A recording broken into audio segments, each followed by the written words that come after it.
Hi mga ka-amer, good morning and assalamualaikum. So ngayong araw ay magde-deposit tayo ngayon ng pera sa Land Bank dun sa cash deposit machine.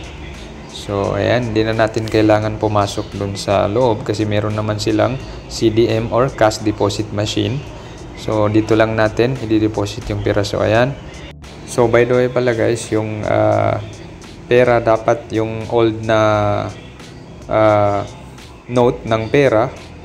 So ayan, yung ganito. So yung bagong model kasi ng pera o yung bagong disenyo is hindi niya tinatanggap. So, kailangan pa natin ipalit yung bago dun sa loob para mapalitan nung dating disenyo. So ayan, enter lang natin. Enter. Then dito tayo sa deposit.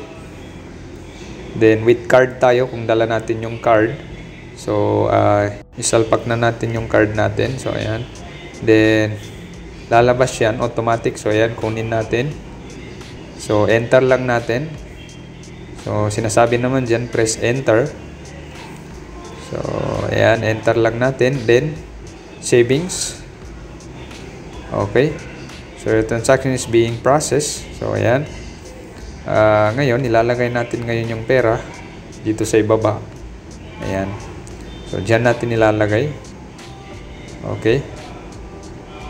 So, kailangan maganda yung pagkalagay sa kanya para madali lang niya ma-deposit. Okay? So, ayan. Okay.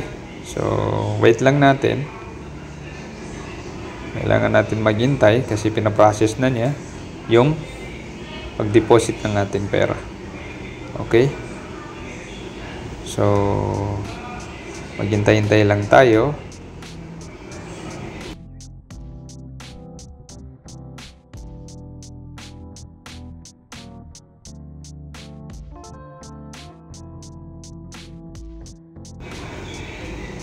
Okay, so ayan, i-check lang natin. So ayan, 26,000. So confirm lang natin. So automatically account na niya yung ating pera na i-deposit. So ayan, transaction complete. Kunin natin yung resibo. Ayan. So naka-deposit na tayo ngayon. So hindi na natin kailangan pang pumunta dun sa loob.